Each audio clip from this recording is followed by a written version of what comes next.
Jacob, if you can still hear me, why don't you get started? Because I'm having an internet connectivity issue. No, you're fine. Yeah, no, more than Hey, happy to. before you start, Jake, Yep. let's talk about, we're going to do a drawing at the end Yep. for a $50 gift card. I've written everybody's name and put it in this cup. And when you're ready, we'll draw a name, and I will, if you hear your name, then send me a quick email to doug@tieline.com with your email address, and I'll ship off an Amazon gift card to you guys. So with that, I'll leave it to Jacob. Oh, well, perfect. Yeah, no, and I was actually about to introduce you to Doug.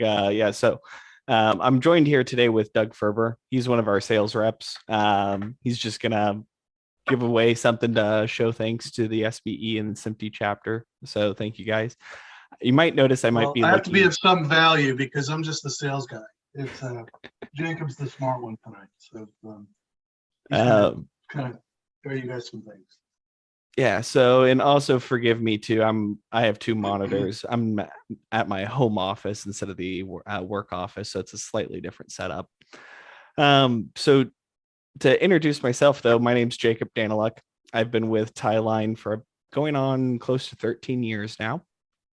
Before that, I worked at a few broadcast stations here in Indianapolis shortly after graduating, and I've been here at Tieline ever since, working at those few stations and media groups.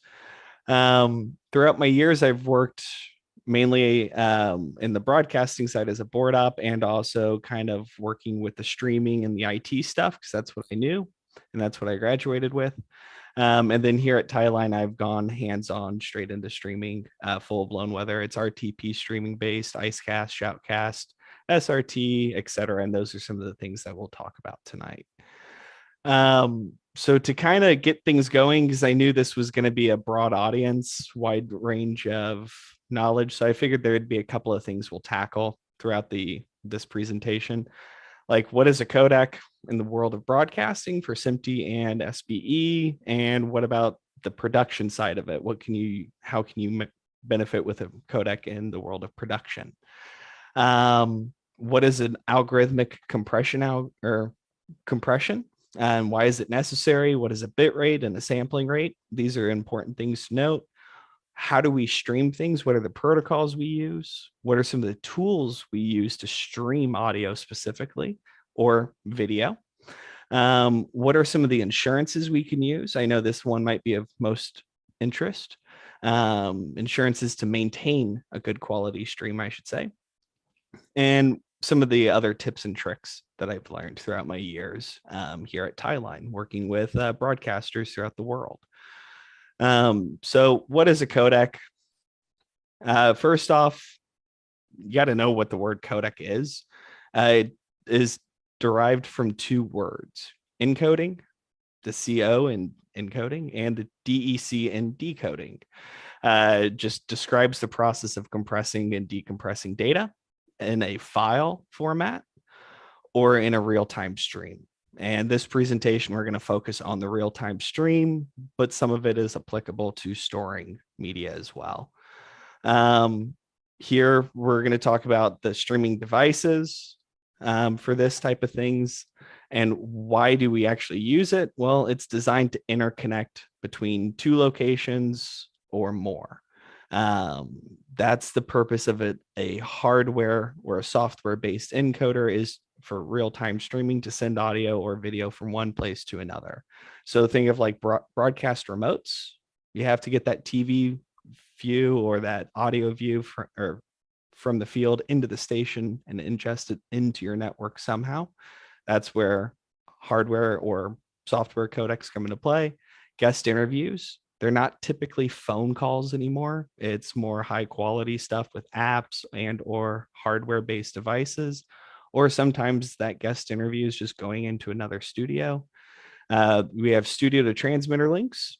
We have to get the content out to the tower somehow in an FM or an AM or in a RF based environment. And then, as I said, studio to studio links. This is kind of a Tieline diagram that we have for our equipment because we are a hardware codec manufacturer. So this kind of just gives you an idea that we can have remotes, remote trucks, vans, mobile reporters, syndication, and STL all generating from a hardware-based streaming codec. So in the world of encoding and decoding, we have algorithms that we use, mathematical equations that essentially will not encrypt, but process or digitally signaling of the data. Sorry, forgive me. Allow me to restart. The compression algorithms that we'll be using for a codec is what we're going to be using to encode and decode it. It is a mathematical algorithm that will essentially convert the analog wave or the digital format to another format. This is why we have audio codecs, is to help store things at a smaller size or to compress the bandwidth required to actually stream the content, because raw audio or raw video takes up loads of bandwidth and loads of storage. Think of like the latest Dolby Atmos storage files. Those are massive for small 5, 10, 15-minute clips. So compression is very important to helping reduce the amount of overhead we need when it comes to live streaming. And that's what this is. So can a compression harm the content? Because that might be what you're thinking of. Well, if we're going to have to compress the signal or the content to get it from A to B, will it harm it? It can. It depends on what the compression algorithm is. And it can potentially remove data and make things smaller. That's why we have things like a lossless algorithm and a lossly algorithm. Lossless, every bit of the original file or content is a 1-to-1, just about, in its final restoration. Lossly, well, that's where things might start to actually get artifacting the more times you transcode with lossly algorithms. To give you some examples, lossless, for audio, you might see things like FLAC or WAVE or AFIF, DSD, PCM. Video, you might see H.264, V210, V412, VYVY, etc. On the lossly side of things, or lossy side of things, you might see MP3, audio, AAC, or advanced audio codec, Vorbis, excuse me. There is another version of H.264 and also H.265 that are also considered lossy. So the idea of knowing the difference between lossless and lossy is that lossless will keep everything more or less in a 1-to-1 final comparison for bit to bit, where lossy will give you a potential artifact down the road. And what I mean by this is, if you look at like this example of an audio wave here, and here I will try something here real quick too.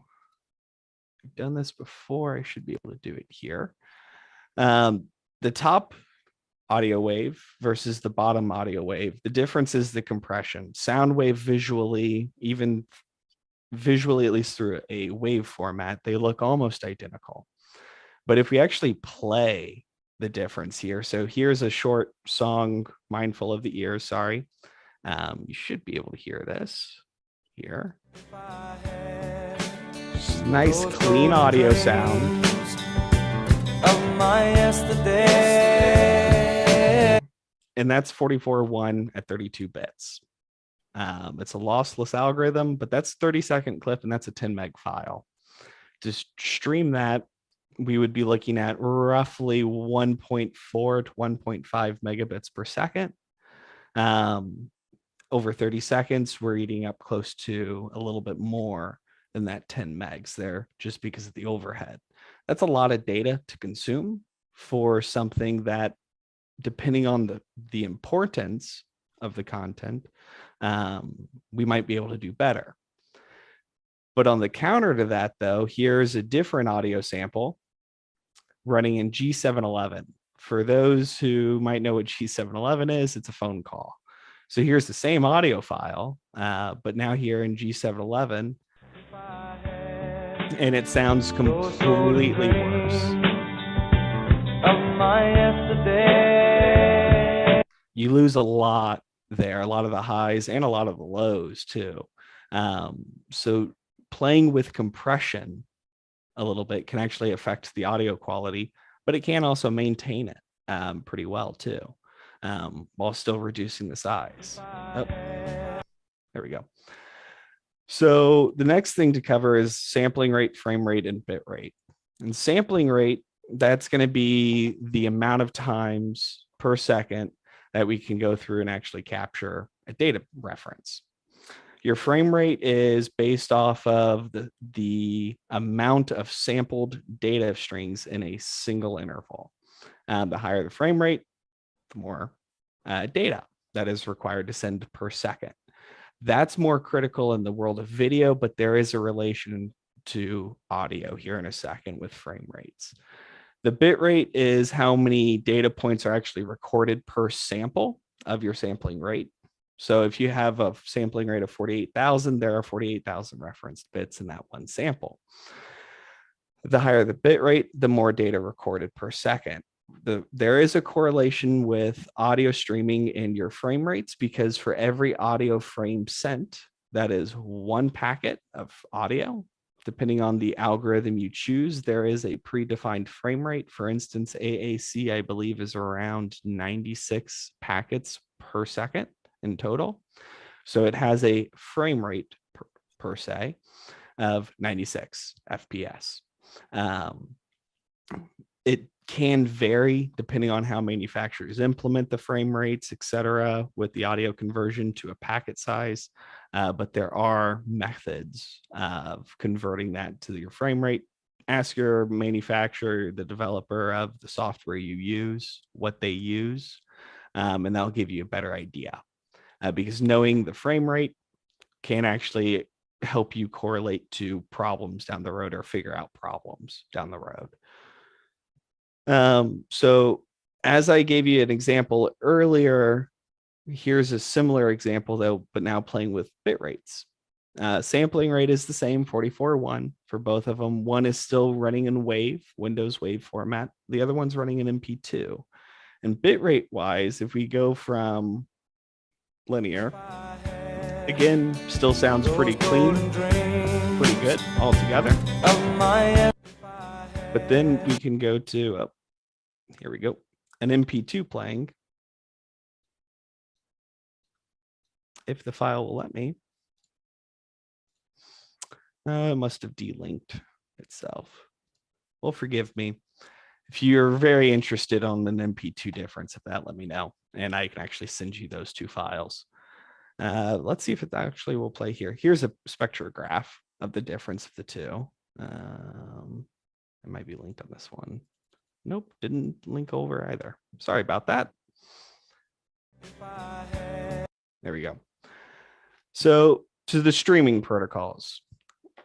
All of this is good and handy for storing stuff, but how do we actually stream it? Well, there's a couple of different ways of streaming it that are very common. Those are the ones I'm going to talk about. The other methods will depend on your applications, but there are several ways to stream real-time content. The first and the basic is to use a real-time protocol. That's the basic envelope, if you will, for the packetized audio frames or video frames. You can also use IceCast or Shoutcast or HLS for HTTP streaming, which is your normal web browsing things. Think of like Alexa, Google, Apple, internet radio, etc. WebRTC is another means to communicate using a real-time streaming application, and SRT or secure reliable transport. This is more of a newer format. Right now, it is primarily focused on video links. I know that's a mistype for audio. Audio companies like Tieline, for instance, were starting to look at SRT more for the audio applications that it could be applicable with. But SRT is another format too to have a notable mention. Real-time protocol. If you look at that, it's the primary go-to protocol for most hardware manufacturers and software manufacturers. Tieline at its core is using RTP. Same way with like companies like Wheatstone or Telos. At the core of their own infrastructure for AOIP. Same way with Lavo. You're going to see RTP or RTSP. It's the building blocks that everybody uses. And like I said, it is a standard envelope. There are several versions of it. Like I said, RTSP for streaming protocol. There's RTMP for messaging, not used as much. But then what is derived from RTP is SIP. I'm not going to dive into SIP in this presentation. That's a whole nother topic. In fact, the SBE did a whole 4 or 5 part series on SIP alone, because that's used several different ways in the world of broadcasting. IceCast and Shoutcast and Hold on, HLS. before you move Yeah. on, I'd just like to say that SIP is the way that competing brands of codecs can communicate with each other. So if somebody tells you that their codec cannot communicate with another brand, that's incorrect. Yeah, most likely, most of the popular manufacturers that I've run into throughout my years, all of us codec manufacturers for the most part support SIP. So that's something to take away, that it is supported. It's just now getting a hand on how it's used, because it is different. Every manufacturer is different. So you might have 2 different workflows to actually make it connect, but it is doable. In fact, I did one earlier today. Sorry about that. No, you're fine. So some of the other protocols that are notable mentions, like I said, IceCast and Shoutcast. It is designed, again, it's still around RTP to an extent. It's meant for HTTP specific or web browsers, to go straight to web browsers, or to like mobile phones, etc. It's allowing content creators like yourselves to just upload freely to an internet CDN, and then that CDN will distribute your content accordingly. It's an on-demand style stream for the client themselves. HLS is very similar, but it's more of an Apple-based thing. And that's just Apple being Apple there. WebRTC, that's a newer protocol that's being designed for web browsers. It's designed by Google, Microsoft, Apple, and the folks at Mozilla. And there's a few others who are all behind WebRTC. And it uses things like Opus, G711, 722, H.264, VB8 and VB9, or VP9 and VP8, excuse me. And it's essentially kind of like Zoom, but using your web browser. Zoom, in fact, actually, I believe has a port for WebRTC already. Skype, I believe, is moving to WebRTC in the long run too. There are other services that are WebRTC based, but it's a newer, modern version of telecommunications with your laptop. And this is becoming more and more prevalent in the world of broadcasting. SRT, it again is similar to RTP. RTP has been around since the 80s. It had the big difference though with SRT versus RTP, and this is getting into the nitty-gritties a little bit, is built-in error correction. There is a mechanism to do so. RTP is based off the overall, or uses the overall protocol UDP. UDP does not support error correction, or doesn't have its own built-in acknowledgement error system, where SRT does. It's still built around UDP, but it has this correction system built in. Plus, it also offers encryption. natively, while the others can offer encryption, but it's an add-on in essence to that protocol. And as I mentioned earlier, SRT is primarily video-based. You'll find it on a lot of video-based systems, but audio manufacturers like Tieline, Worldcast, and others are looking at SRT a lot closer. So when it comes to other things to look at would be like, okay, well, knowing the protocols are great, but I'm not going to go and design my own system. So what are some systems to look at? You have three kinds, in my opinion: web-based, software-based, and hardware-based. And I'll get into the difference here. Web-based, I'm talking about things that are web browser-based, like WebRTC. That protocol is solely web browser-based for the most part.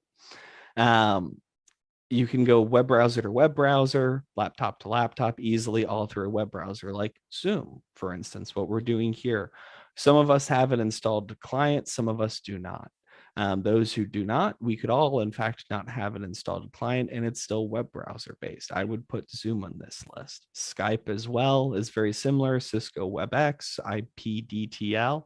If you're not familiar with IPDTL, they focus on SIP and WebRTC. It's an interesting company to go take a look at for interconnectivity if you need it between to help you assist like a Tieline to Comrex connection or Tieline to Worldcast connection.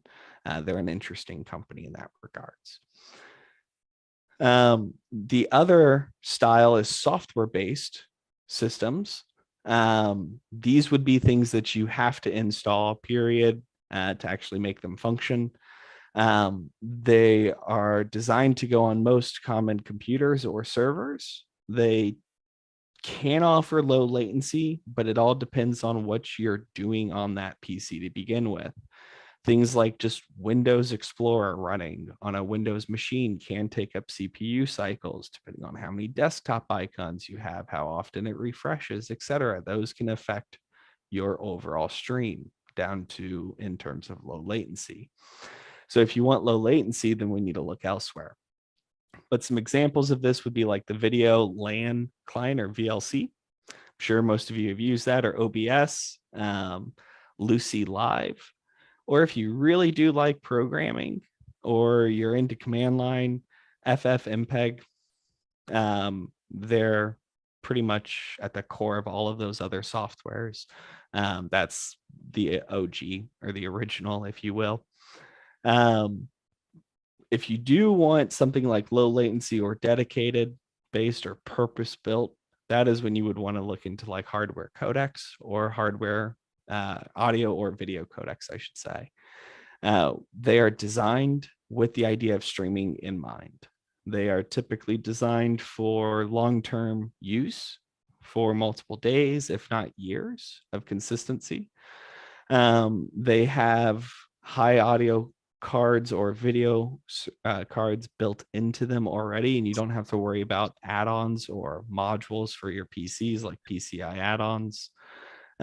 They are typically designed for low latency because they are purpose-built or DSP based.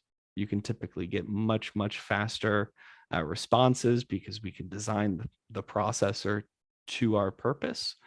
And power consumption is much, much lower on a purpose-built product than it is on a PC, typically. They'll typically work with multiple protocols that we discussed, whether it's Icecast, Shoutcast, RTP, SIP, SRT, etc. They'll typically work with one of those, if not more. To name a few, Tieline ourselves, or the company I work for and Doug works for, we do audio codecs. Worldcast APT, they're a notable mention. They also manufacture audio codecs.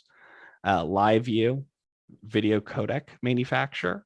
They're ones I see a ton of in the field. They're good to use. Teradek, that's another good brand of video codecs, but that's just to name a few. So when it comes to streaming, we need to also talk about the ideal setup. Because you can have all the hardware, you can know the back of the protocols or a little bit about them and the compressions that you have to work with, but you also need to have an ideal setup. The ideal setup is a dedicated transport connection. Very simple. Get a dedicated line and you're good to go. If you can't, that's where some of the tips and tricks will come into play. If you can get, if it's a critical link or a mission critical link, get a backup. Modern codecs, modern networking, we can intertwine one network into multiple networks to get failover as seamless or smooth as possible from one network to the next. So ideally you want two different networks, let's say like AT&T on one, Comcast on the other, fiber for one, coax on the other. Ideally, for the maximum redundancy, you want your transport lines to come in on opposite sides of the building. I have seen entry points, demarc locations for two fiber lines and a coax all come in through the same wall in a building. And then 2 weeks later, that wall get hit by a car.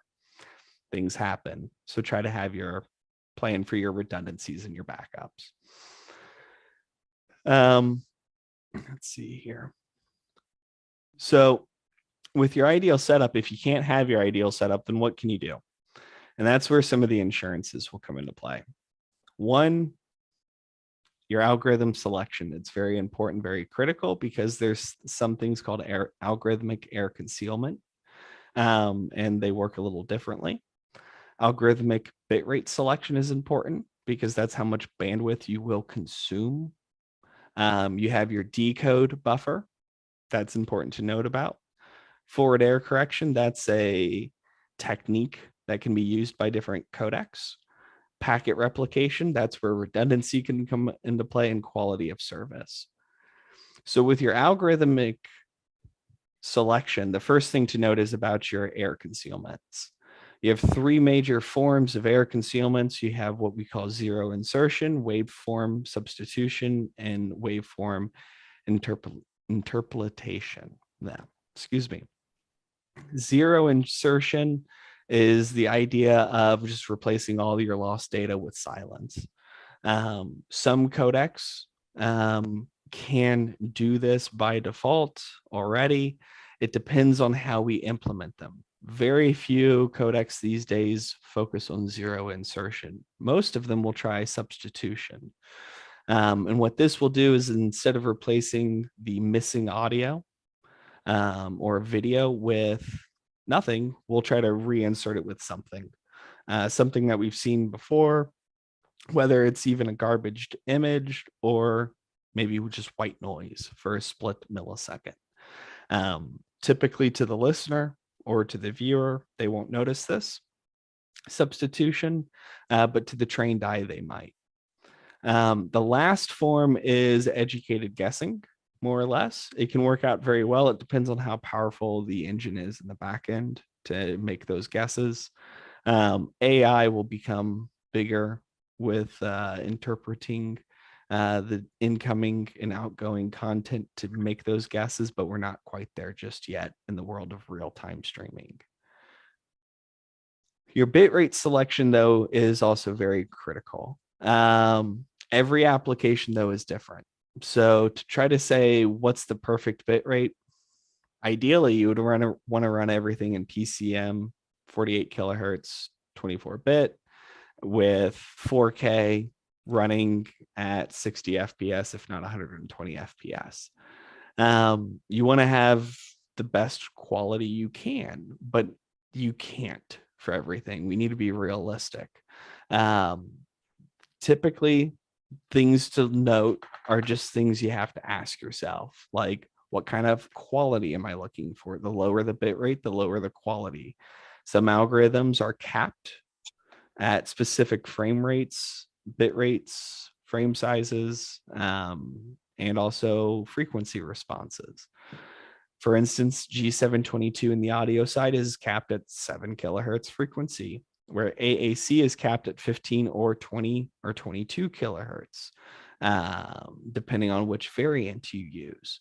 So that right there is going to allow you to adjust your quality significantly, but still staying at the same bit rate of 64 kilobits for G722.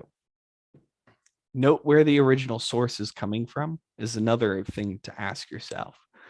If your source is stored, and let's say at 720p, then do you, and that's what your entire library is based off 720p documentation or content, do you then actually need to upload in 4K?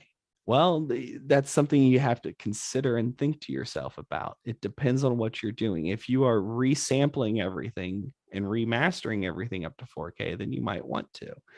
But if you're planning on still, or if a majority of your audience is still running in 720 or 1080 for that specific content, then you may not need to go to that extra mile. It depends on your needs. That is my point here. Same way with audio. If your audio is stored, if your entire disk library in your automation system is stored, not in wave at 44.1 or 48 or 32, but let's say if somebody years ago decided to put it all in MP3 at 48 kilohertz at 128 kilobits, well, that's your starting point. That is your starting point for determining what your link or your mission critical link should be. That will give you an idea of where you should start. And then the other thing you need to always ask yourself is, how much bandwidth do you actually have? Depending on your needs, audio, 15 kilobits to 4.5 megabits is what you're going to need. Video with audio encapsulation, you're looking at probably 400K all the way up to 15, if not more, megabits per second. It depends on what you need. But the point here is, if your ISP tells you, hey, you're going to be getting 50 megs symmetric up and down on your internet speeds, don't necessarily take that at his word for it. You need to test for yourself. And that's actually one of my tips that I'll have here in a second, is there are ways to actually test your true bandwidth. So the other thing to note is with insurance is your decode buffer. Think about how real-time things need to be. For instance, if you start streaming on your phone, YouTube or any YouTube or Twitch or Pandora, Spotify, etc., they all have a buffering system built in, but that's not live. When it comes to a live system, we do care about that buffering. How much time do we have before we play out that live content? Depending on your codec that you use will depend on how much buffering you have. For instance, software-based codecs like VLC, it's all based on your hardware that you run. For instance, like a Tieline hardware codec, we have a 5-second buffer that we can buffer up to. So the more buffer you have, the better. Some will have built-in, some will have different kinds of buffering, like a fixed. That's what like VLC offers. You type in, I want 2000 milliseconds fixed, and it's going to output a 2-second delay for that stream. Where you might also have what's called a fixed targeted buffer. This is more of a marketing thing by a bunch of manufacturers. The idea is, though, you type in that 2000 milliseconds and it might be within plus or minus 1 frame of that. And they might adjust accordingly to catch up or slow down to hit that target. It allows for a more forgiving process. And then there's another technique for automatic buffering, where we can actually just set a range of X to Y and say, here, you decide what you want to do. And your target range is between X and Y milliseconds. And then we'll set the aggression level of saying, how aggressive do we want this to change on the buffer? Again, the idea here is we want to maintain low latencies for the live streaming aspect of things. So lower, closer to 0 milliseconds, the better. But at the same time, we also we need to understand that the higher the buffer, the better it is for the overall stream health. So it's a balancing act when it comes to buffer management. And that's why we offer multiple different variants of buffering techniques. There's my mouse. The other kind of technique, and forgive me for the small print on this one, is forward error correction, or FEC. This is defined by several different bodies. SMPTE actually even has one, SMPTE 2022-1. It extends an RFC of 2733 for parity FEC. But FEC is very similar to ECC memory, if you're familiar with that in the world of network or computers. It's the idea of trying to protect against a bit flip in a data stream. It doesn't require the use of retransmitting anything, so it can help maintain low latencies in between two endpoints. The problem with FEC is that it does require more forward-facing bandwidth. So if you are at the uplink facility and you are sending, let's say, a PCM stream with forward error correction enabled at 100%, meaning that you are sending every single frame or every frame or packet that you are sending forward error corrected data along with it, means that you have now doubled your bandwidth, because for every packet sent, we need to send one additional packet for recovery automatically. So forward-facing transmissions or your uplink will get more extensive because it will need more bandwidth. But this is a technique that you need to be aware of, that adding in forward error correction can actually help improve quite a bit of things, but it can also harm the connection because it does require more uplink. So again, this is another balancing act between buffer management and FEC management. It is a balancing act for each environment. The other technique, though, that you could look at is packet replication. Packet replication has been around since the 90s.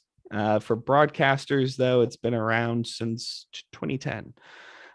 We finally adopted something from the world of Cisco and Fortinet.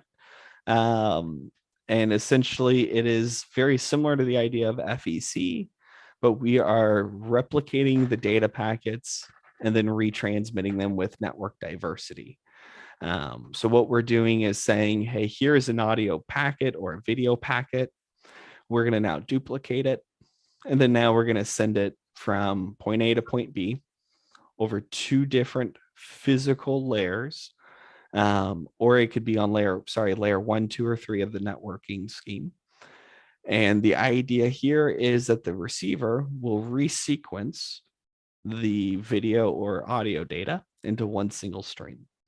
It's typically on a first come, first served basis. It's not typically by integrity or quality of each individual frame, but it's typically first come, first served.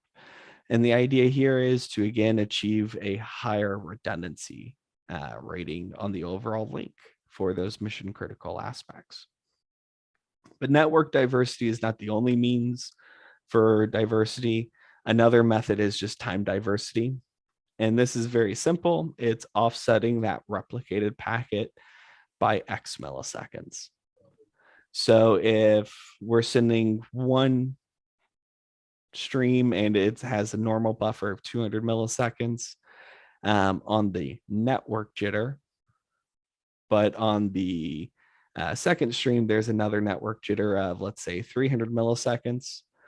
We might offset one of those two streams by maybe another 150 milliseconds to allow a further offset between the two to have more assurances. Because the idea here is, what are the chances of the same frame, i.e. the original frame plus the replicated frame, being destroyed at the same time or go missing at the same time in the network?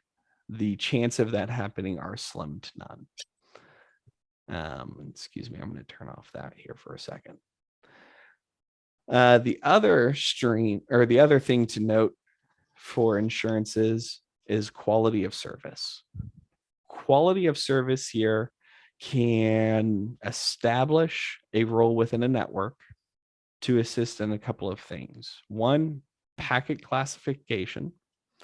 This is for the entire network, keep in mind. Congestion management, congestion avoidance, and policy and traffic shaping. So QoS can do all of these things. So why is it important for IP audio? Well, it's because it can help us get through congested networks, and congestion can cause packet interrupts or packet collisions, which we don't like in the world of audio or video real-time broadcasting, because that now translates to lost content. So with QoS, we can go in there with a 6-bit identifier and inject into the packet header on layer 3 a translated decimal value of 0 to 56. And the idea here is the higher the number value, the higher the QoS priority typically. There are different kinds of QoS. There's things like types of service and class of service. It's an older style. It's a 3-bit identifier. The point is, though, QoS will typically be implemented with audio and video equipment, and you'll want to have a value of 20 to 56 or higher, but you will want to talk to your network IT staff about QoS implementations on your network. Now, something else that I haven't noted in this about QoS is typically a private network protocol or management tool. Public internet providers like AT&T, Comcast, Verizon, et cetera, that it will expose that network link to the overall public internet, will not guarantee QoS across the entire public internet. You can get QoS set up across corporate WANs or SD-WANs, et cetera. If you want, that is one way to do it. You might have to pay extra for those, but you can still set up the QoS on your specific network within your environment. Doing that will help you at least shape and manage your traffic inside the network to at least provide better performance capabilities for your audio and video codec needs. So to some troubleshooting tools and tips. Or tools, I should say, things that I've picked up on throughout the years with working with codecs and real-time streaming. One, look at manufacturer tools. These are tools provided by the manufacturers or the developers themselves. Sometimes it may not look like they're giving you enough data, but sometimes it's just now coming down to critical thinking, unfortunately. Some manufacturers are great with helping you walk through this process. Some of them aren't. But the idea here is that, well, like with audio and video manufacturers, you might see things like packet loss, arrival times, or packet arriving indications, buffer output times. These are things that can help you diagnose problems. For instance, packet loss. These are things that never arrived. If they never arrived, then that means there's a problem between your route. We now need to look at your network equipment to see if it arrived there or if there were reported losses there. Packets arriving late. There might be a issue with actually getting from point A to B across the internet. It could be a server overloaded somewhere on your network, i.e. a router or a switch, or it could be an edge or a core switch in the ISP. Those are things to look at, but these are things that can help you troubleshoot that and at least diagnose where the problem's occurring to help try to solve the overall issue. Network equipment manufacturers typically provide a lot of tools when it comes to packet loss measuring, network collision monitoring, and packet monitoring. If you can monitor packets, then you can monitor the whole network. For the most part, and that becomes a very useful tool like Wiresharks, which is another tool that I highly recommend you look at is Wireshark. Get very familiar with that. Sorry, I'm just catching up here. Some pre-installed tools to look at, or at least that people like to say they are good. for streaming and testing audio: ping, traceroute, and name server lookups. I've had a lot of people throughout the year call me up and say, well, I can ping my destination, or I can ping the studio. Why isn't my codec working? Or why is my codec having audio loss or packet drops, etc.? Ping is not a it's a good tool, don't get me wrong, but it's not a perfect tool. It can do one thing very good, in my opinion, and that's tell if something's alive or not on the network and the internet. And even then, it can still be blocked. So the way I interpret a ping result, for instance, here's an output of a ping to my office. Feel free to ping that address if you want. If you have a 0% loss, the device is online, everything's good. If you have a 0 to 99% loss, or I should say 1% to 99%, there's a stability problem in the link.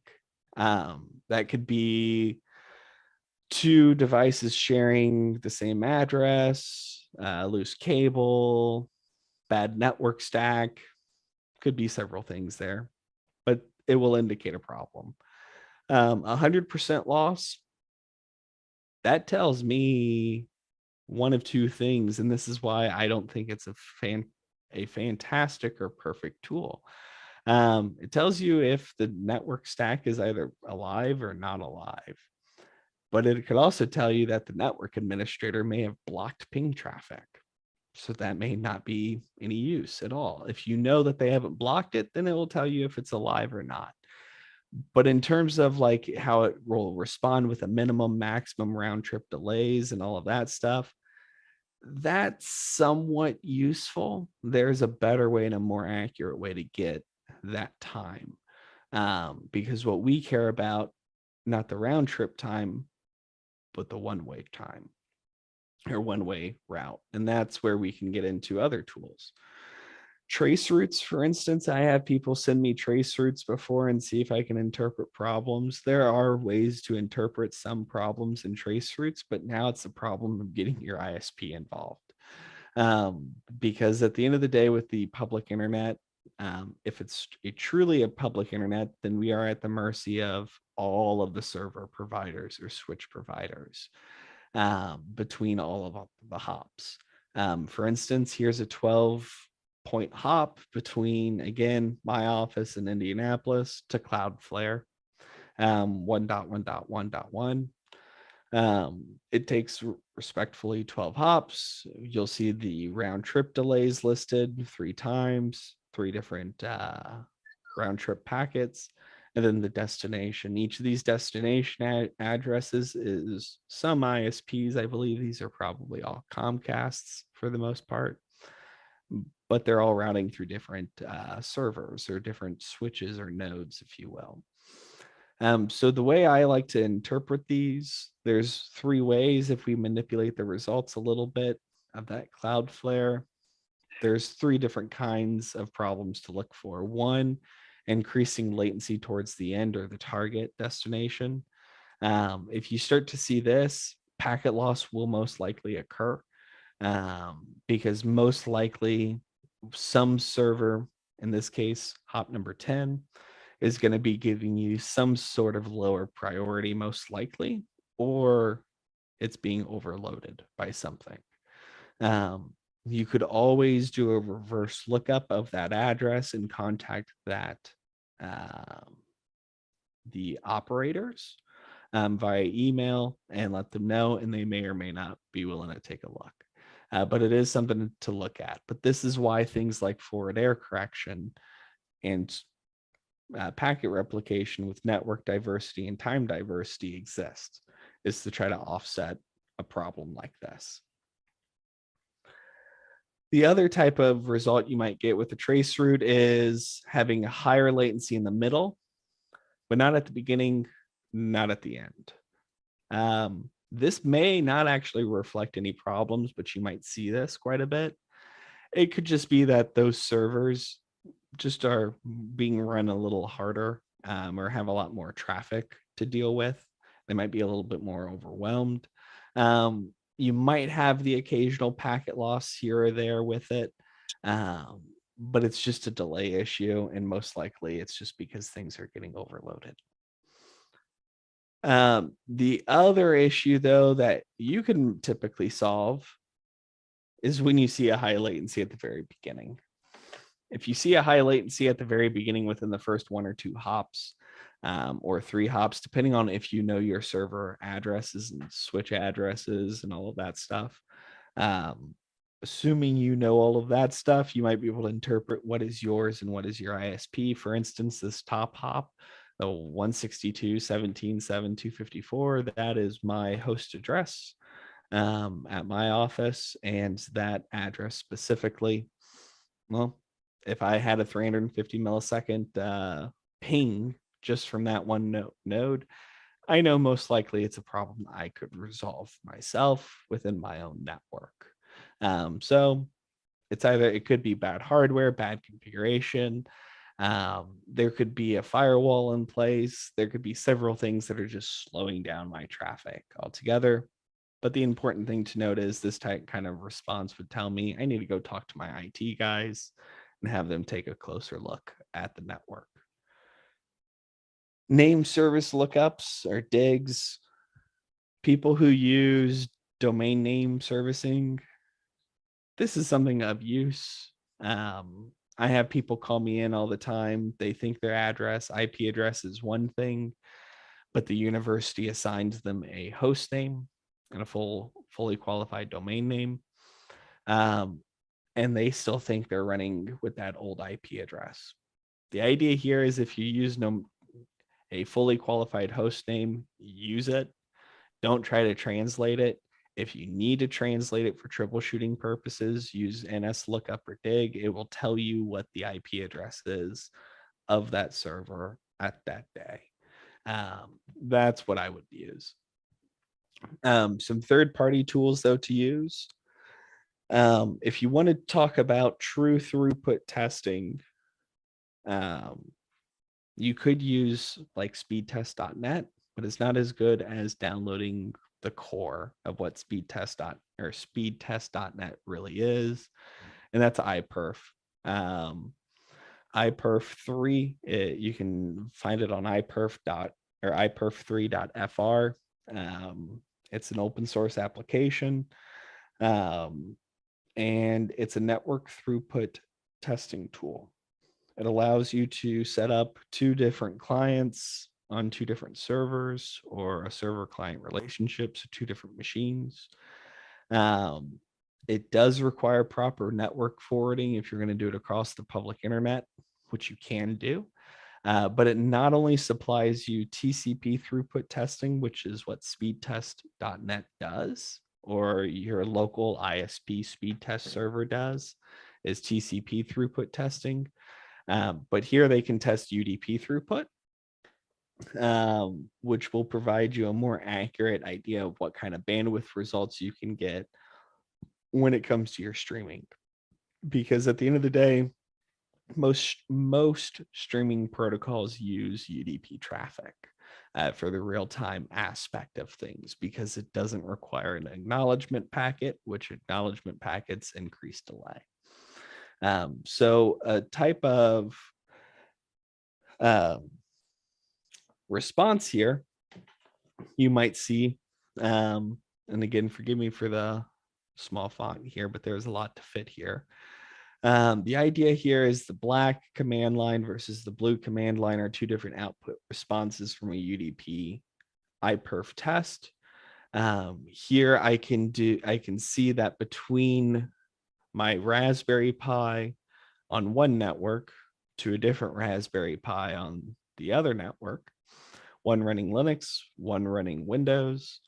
The idea here is I can see that I had close to, if the number is right, about 1.8 megabits per second across the public internet between these 2 sites. This site, to tell you, the black site is here at my house, where the blue site's at my office. One site has a gigabit internet, while the other one only has a 50 meg connection. Even though I'm paying for 50 megs here at my house and a gig at the office, between my two sites, because I'm having to go through different ISPs, etc., I am left with 1.8 megabits per second between the two locations. So I'm not able to pull a full connection there. Now here on this TCP test though, downloading wise, I'm able to pull close to that full gig. So it just depends on how and what protocols you're using, but that's why speedtest.net is not a foolproof means of doing things, because it only focuses on TCP, while iPerf can do either and more.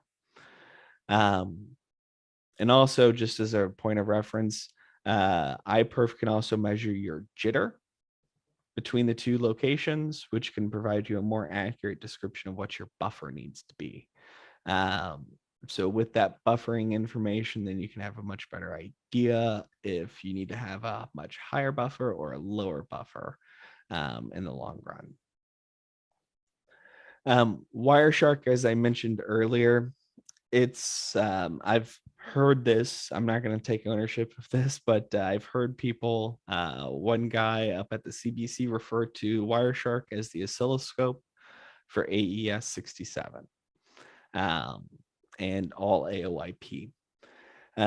Because at the end of the day, if you need to actually get into the audio frames and the audio packets or the video packets and figure out what's actually going on in the network, Wireshark is the tool to use.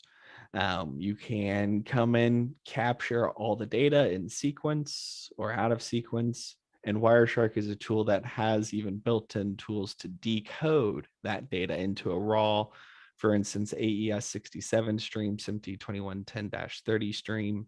And I'm pretty certain there might be some video plugins as well that you can use to decode it into a video format if need be. But Wireshark is a fantastic tool to use. It's a universal tool based in Windows, Mac, and Linux. It always comes with command line, but it does also have a full GUI tool as well that is fully supported by the community. The other thing to look at for management, just to kind of help you maintain and be alerted to problems before they occur, is SNMP or at REST APIs, some form of monitoring of your network equipment and or your audio and video equipment can actually help you prevent problems in the long run. You might be able to start to notice packet loss spikes, et cetera, at certain times. Maybe it might be a correlation between what else is going on the network. But it comes back to what that ideal network is. If you have a dedicated line for your video and audio equipment, then you shouldn't have a problem. But if realistically, it's going to be most likely a shared network. So now you need to know what's going on your network. And that's where SNMP comes into play, where most network devices all speak SNMP, like audio and video codecs do. Network switches, routers, printers even, to provide all that info into a simple GUI or graphical interface for you to all manage, or use REST APIs to actually access those devices directly. SNMP, there's whole presentations about SNMP, and I'm sure they may have come through here and talked to you guys about SNMP before, but it is a very useful protocol to get your hands on, and it's a great tool to really help just kind of narrow down where problems might occur. And then that's my presentation here, for the most part, about the tips, tools, and whatnot about audio codecs and video streaming with broadcasting. If anybody's curious, here are a couple of my sources, and if you guys have questions, I'm more than happy to take questions. And or here's my contact info as well for anybody who's curious. I'm a little curious about Wireshark. I've used it, and particularly looking at video streams, you get a resulting file that is millions and millions of bits long in a matter of a minute or two. And do you have any tricks for how to either filter it or time it so that you can let it run for, say, 24 hours and look for problems that occur intermittently? Yeah. Wireshark has, that's a whole thing in itself, but I can send you some documentation on some stuff. Filters. Wireshark has a whole bunch of filter stuff. So if you know, for instance, like the first thing I always do is I filter down whether or not I'm looking at a specific destination or source. So I'll start to filter that down. Can I filter it down into a specific port? If I can, I would. If I can't, then I might look at filtering down to specific protocols. For instance, Wireshark's able to interpret like RTP streams or SIP streams. So you could always have it filter straight down to SIP if you wanted to. I believe it's the newest version of Wireshark actually has its own AES67 filter in it, I believe. But it's coming down to filtering at this point. And there's actually a whole wiki on the Wireshark community page about display filters is what you would want to look up. Display filters is what I do, but it still does have a large capture file there. Capture filters are another way to make things work.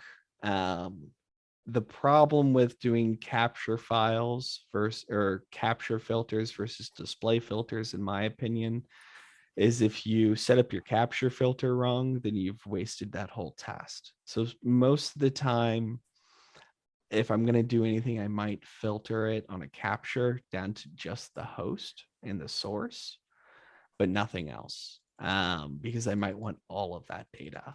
And then I will rely later on my display filters to actually help me filter out and look at what I'm seeing in that data specifically. Thank you. Jacob, we had a request in the chat for whether or not this slide deck is available for download. I don't know if it is or not. If it is, if you could tell us where to go. If you don't object to sending it to us, I think there's a way where we can link it on the SBE37 site. Or if it's not available, yeah, you know, we do record all these. We don't always get them posted anytime soon, but that, you know, that's another way to get there. yeah. Let me see here. I will make it available for you guys. Yes, I will get you guys a copy of it somehow. Can't you put it in a link that is good for about 30 days or something like that, Jake? Oh, I'm sure I can. Let's see here. It's a 12 meg file. Eric and Fred, I will email it over to you guys here shortly, and then you guys can go from there on what you guys would like to do. I will talk to William and Dan. See if we can host it for a little while. And I was going to say, if you guys are just looking for a hosting thing, as Doug mentioned, I could throw it on to like our MediaFire server for the next 30 days or so. Just put like a 30 or 60-day link on it. Can't keep it up there forever, but more than happy to share it with you guys. That's for sure. If you send it to us, we can just post it on SBE37.org. It's very easy. Fair enough. Works out perfect then. Yeah, I'll send that over then for you guys. Yeah, and my guess is, I mean, I'm not gonna, you know, spec what they do with it, but once we have it, we could, you know, put it on very soon. This will be the most recent past meeting. And if we put the link in there, you know, if people wanted to come back, look at the October meeting, they'd be able to find the link. Perfect. And William, I just got your email to, or your direct message with that email. So I'll do that here. Thank you.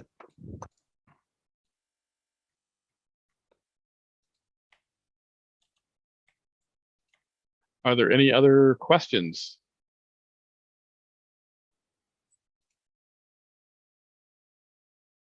Well, this has been a very successful meeting. We thank you guys for coming. We had a decent turnout, and almost everybody stayed to the very, very end. So Well, we appreciate that. Hold on, we've Excellent. got a gift certificate to give away. Yeah, let's do that. Let's do that part as well. Unless you guys really want The us to keep winner our 50 is- bucks. I mean, Given your background, would you believe? Would you believe? Would Yeah, you believe very that useful, Montre thanks, yeah. Stratton has won? What's that? Yeah, very good presentation, very useful. Thank you. Is that the cone of silence behind you? What is that? It is the cone of silence. Yes, I'm a huge Get Smart fan. The winner of the gift certificate is Montre Stratton. Thank you. Thank Montre you. still with it. I am here. All right, great. So Montre, if you'll send me an email to Doug at Tieline with your email address, I will send out a gift certificate directly. All right. Thank you so much. and You Andy, bet. I just posted in the chat for you a link to capture filtering wiki and the one for, I'm gonna grab here, the one for display filtering. Those are the two links I would go look at first, and that will give you a better idea of what and how you can actually filter things down a little bit.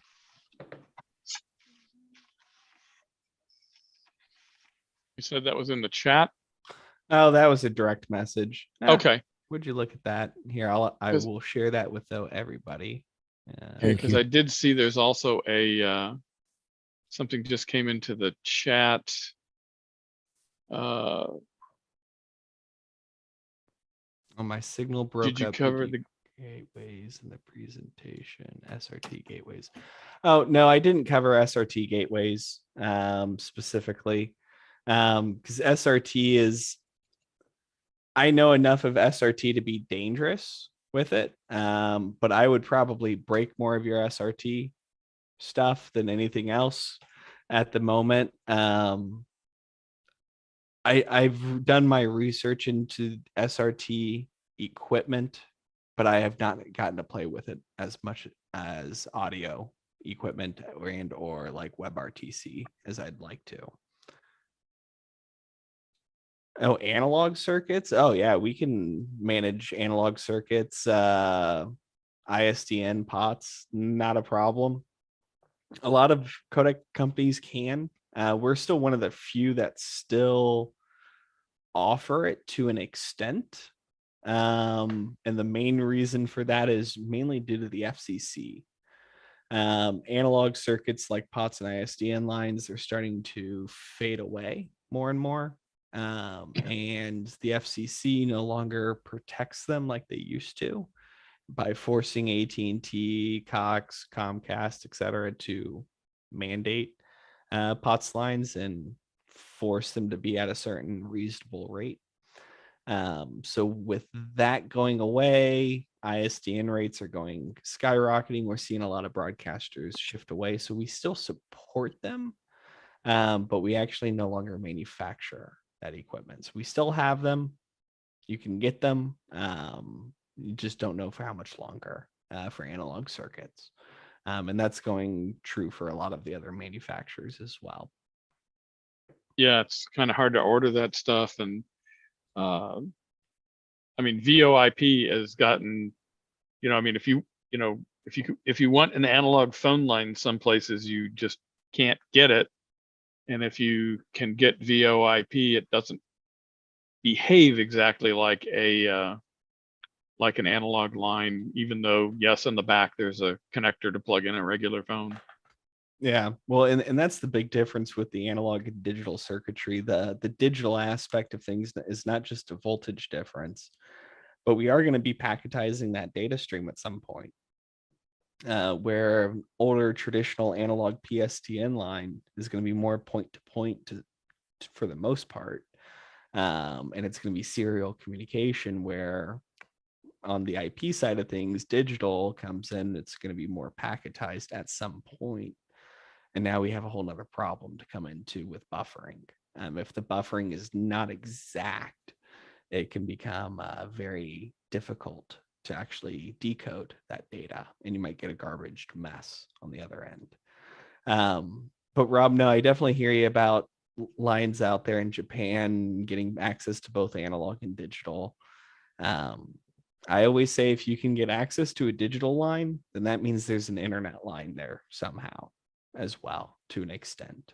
Might as well get an internet IP connection if you can, if that is available. With you being in Japan, I will say this though, Tieline, we are an international company. When I say POTS and ISDN are for the most part dead, I am speaking from the Americas perspective. Our counter office in Tieline, Australia, they do a lot more stuff in the Japan area. They do still have some POTS and ISDN equipment. So if you really need stuff for that in Japan, seeing that now, send me an email and we can talk more about that stuff. Depending on your exact needs, I might be able to help you. But I'll be honest with you if I can't.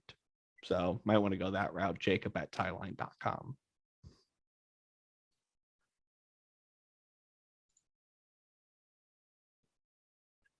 All right, well, we're hitting 8 o'clock. Does anybody have any other questions? If not, we may wrap this up. Want to thank BGS for the support of the meeting and our monthly technology costs of Zoom and website maintenance and hosting. And I think we covered earlier in this, we covered all the upcoming events, but if you haven't been there, do get by the new SBE37.org. It's really impressive. And William and Dan did a great job moving it over a fairly long period of time, and it was very smooth to get it swung over. But that does have past meetings, future meetings. If we are sharing with SEMTI, it'll show up on the SEMTI section as well as our page. And don't miss the SEMTI thing that is next week. And then our next thing is in early November. So given that we're a little bit later in the month than we frequently are, it won't be long because the thing at Goddard is earlier in the month. It's on the 9th. For those of you who are in broadcast, that is not a Tuesday because we moved the meeting off of Tuesday because of Election Day. So that's a Wednesday. That will be out at Goddard. Yeah, that'll be our first in-person evening in I don't know how long. It'd be great to see some people again now, 2.5, 3 years later. Yeah, I want to say our last one was at TOP in. It was early enough in the month that I think March 2020 before everything shut down. Might have been the week that things shut down. I think my last day before the company said, let's everybody take your laptop home. We're going to try doing things remote, and we never came back from that weekend for a long time. And that was, I think, Friday, March the 12th or 13th, 2020. And I think that was 2 or 3 days after the last in-person meeting that we had over in WTOP's conference room. So we hope to do that again. Some companies are starting to be available for meeting, allowing guests for meetings. If you happen to be one of the places that we used to use and your company is changing their policy on visitors, let us know, because we're going to try to start moving the meetings around again too. I don't plan to stop. If we have an in-person meeting and there's an internet connection there, I don't plan to stop the virtual part of it. I'm hoping virtual will not cannibalize the physical in-person meeting. Remember, if you don't come to the meeting, there's no food for you. So Yeah, hopefully we can't figure out how to do food virtually yet. One of these days, there'll be a So- codec for that. So with hope, we will have more in-person meetings. although certain meetings will, will remain virtual. We, like the general counsel at SBE, that used to be Chris Imlay that would walk down the street to Radio One in May. Chris is no longer the general counsel, and the new one is in Raleigh. We intend to keep doing that meeting, but I'm not going to make them come up to Washington to do it unless they happen to be in town. But I did start to hear noises about our building maybe not having vaccination requirements and stuff. I still don't know if they're going to be comfortable packing people into a conference room, but if we did an evening meeting, maybe. But we have, we've talked to a few places. Goddard was easy to do. NAB's been reasonable about talking about it. So hopefully we'll get to see everybody in person a little bit more. But thank you all. And I'm going to stop the recording because it will take it a while to render. Yeah, thanks everybody for your time. Great to at least see your names up there again. And thanks, Doug and Jacob.